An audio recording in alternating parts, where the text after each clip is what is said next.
Good morning, fourth graders at Cumberland Elementary School. Today is Wednesday, May 8th, I believe, 2020.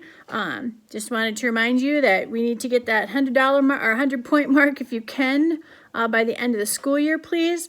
So keep reading. If anybody is short on books or if you need any help that way, please let me know. Also, you can grab me on Hangouts or Dojo or text me, whatever you need to do to get hold of me. Okay, so read. The city of Ember. We are getting to the last, guys. Wow. Let me see. We've got about not even 40 pages left. What is going to happen? What has happened in our book so far? Please go back in your memory and try to remember all the things that we've talked about. The mayor, the secret room, the lockbox, the paper that Poppy partially ate, Dune and Dune's father. Go back and remember Clara and the gardens.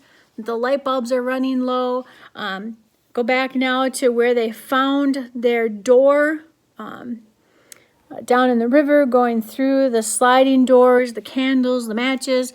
You need to go back and remember all the things that happened before you take your test. And I do believe this is like a 11-point, don't quote me, but I think it's an 11-point book. So here's an easy 11 points, boys and girls. All right, we last left off then. Lena had gotten Poppy and met Dune at the pipeworks, and they were just about to go down the ladder. And Dune was fearful just because Poppy was along with them. Dune went down first, and Lena followed. "Stay very still, Poppy," she said. "Please, please don't squirm." Poppy did stay still, but even so, it was not easy going down that ladder with her extra weight. Lena's arms were just long enough to reach past Poppy and hold on to the ladder. She descended very slowly, and when she got to the ledge, she stepped sideways, gripped the hand Dune held out for her, and with a deep breath of relief, came into the entryway. They walked to the back of the entry hall, and Dune opened the steel panel and took out the key. He slid aside the door to the room where the single boat was, and they went in. Dune took his candle from his sack and lit it. Lena unwrapped Poppy and sat her down at the back of the room. "Don't move from there," she said. Dune's sack went into the pointed end of the boat, which they decided must be the front. They put the boxes of candles and matches into the rear of the boat. It was clear they'd been designed to go there. They fit snugly. The poles labeled paddles were a mystery. Lena thought maybe they were weapons meant for fending off hostile creatures. Dune thought they might fit across the boat somehow to make railings to brace yourself against, but they couldn't get them to work in this way. Finally, they decided just to leave the paddles in the bottom of the boat and figure out what they were for as they went along. Dune dripped a bit of wax on the floor and stood his cap in it, so he'd have both hands free. "Let's see if we can lift this boat," he said. With Dune at the rear and Lena at the front, they found they could lift the boat with ease. It was amazingly light, even with the boxes and the pack inside it. They set it down again. The next step was to get it to the water somehow and then get in it themselves. "We can't just drop it in," Lena said. "The river would grab it and take it right away." "That must be what the ropes are for," said Dune. "We lower it in by holding onto the ropes and tied the ropes to something to keep it from moving." "But to what?" Lena asked. "They must have a peg or something in the wall to tie it to." Dune went back down to the edge of the river and got down on his hands and knees. Leaning over, he felt with one hand along the bank below, and at first there was only smooth, slippery rock. He moved his hands slowly back and forth and up and down. River water splashed against his fingers, and at last, he felt something. A metal rod attached to the river wall, like the rungs of the ladder they had climbed down. "I found it," he called. He got up again and went back to the boat room. "Let's carry the boat out," he said. He and Lena lifted it out, taking small steps, moving forward. As they went out the door, Papa began to wail. "Oh, don't cry," Lena called to her. "Stay right there. We'll be back soon." They carried the boat right to the edge of the water and set it down carefully, in front end pointing downstream. Dune knelt again, feeling for the metal rod. "Hand me the end of the rope," he said. Which rope? Lena thought for a second. She realized it had to be the one attached to the side of the boat nearest her. That would be the side closest to the riverbank, right? When they put the boat in? She uncoiled the rope, ran it around the boat, and handed its end to Dune, who lay on his stomach with his head hanging over the edge, and knotted the rope to the metal rung in the wall. He got to his feet again, wiping water from his face. "Now," Dune said, "we put the boat in the water." Another wail came from the boat room. "I'm coming," Lena called, and dashed back for Poppy. She hoisted her up and spoke into her ear, in the voice she used for announcing an exciting game. "We're going on an adventure, Poppy. We're going for a ride in the water, Poppy. It'll be fun, sweetie. You'll see." She blew out the candle Dune had left and carried Poppy to the river's edge. "Are we ready?" asked Dune. I guess we are. Goodbye to Ember, Lena thought. Goodbye to everyone. Goodbye to everything. For a second, a picture of herself arriving in the bright city of her dreams flashed into her mind, and then it faded and was gone. She had no idea what lay ahead. She sat Poppy down against the wall of the entry passage. Sit here, she told her. Don't move until I tell you to. Poppy sat, her eyes wide, her plump legs sticking out in front of her. Lena took hold of the rope at the rear of the boat. Dune took hold of the rope at the front, and they heaved the boat up and stretched sideways to swing it over into the water. It tipped alarmingly from side to side. Let it down, yelled Lena. They both let the rope slide through their hands. The boat fell and hit the water with a slap. It bounced and rocked and pulled against its tether, but Dune's knot held. The boat stayed in place, just waiting for them. Here I go, Dune cried. He bent over, gripped the rim of the boat with one hand, turned backward, and stepped in. The boat tipped sideways under his weight. Dune staggered a step and then found his balance. All right, he yelled. Hand me Poppy. Lena lifted Poppy, who began to howl and kick and scream at the sight of the bucking boat and the churning water. But Dune's arms were right there, and Lena thrust her into them.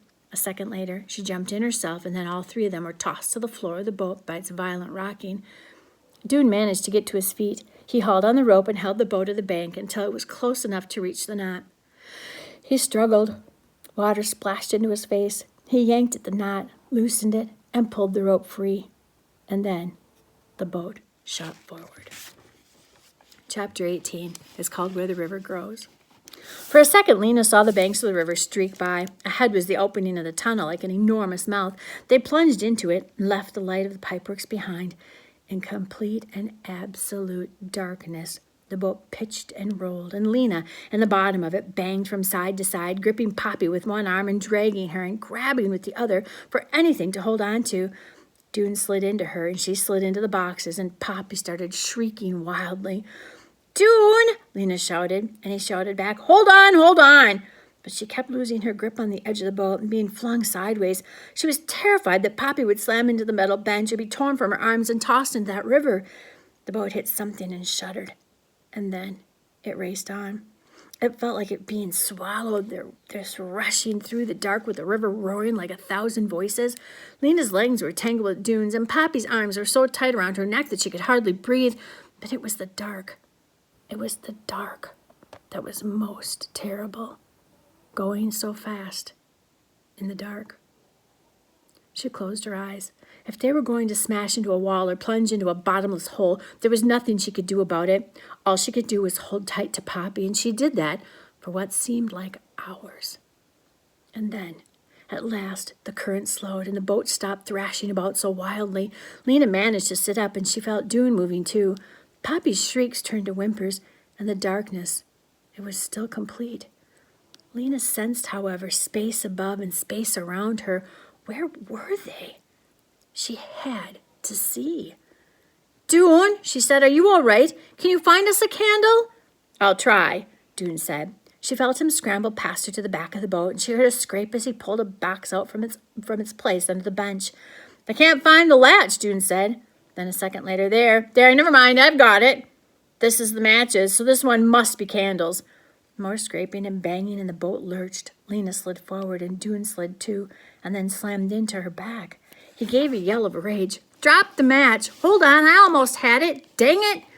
Long seconds of scrambling and clattering, and then a light flared up, and Dune's shadowed face appeared above it. He touched the match to a candle, and the light grew steadier. It was only a small flame, but it cast glints of light on the tunnel walls and the silky surface of the water. The tunnel had an arched ceiling, Lena saw, like the tunnels of the pipeworks, but it was much wider than those tunnels. The river ran through it like a moving road. Can you light another one? Lena asked. Dune nodded and turned back to the boxes. But once again, the boat struck something, causing a spray of water to slap into them and put the candle out. It was several minutes before Dune managed to light it again, and more before he finally had two burning at once. He jammed one of them into a space between the bench and the side of the boat, and the other he held in his hand. His hair was flattened against his forehead and dripping wet. His brown jacket was torn at the shoulder. There, he said, that's better. It was better. Not only did they have light to see by, but the current was slower, and the boat sailed more smoothly. Lena was able to unwrap Poppy from her neck and looked around. Ahead, she could see that the tunnel curved. The boat swung into the curve, banged against the wall, straightened itself, and sped on. "Hand me a candle, please," she said. June gave Lena the candle he was holding and lit another. They found places to wedge all 3 candles into the frame of the boat so they could keep their hands free. For a while they rushed along almost silently, the river having become nearly as smooth as a sheet of glass. And then suddenly, the current slowed even more, and the tunnel opened into a big, huge room. And that's where we'll stop. See you guys tomorrow.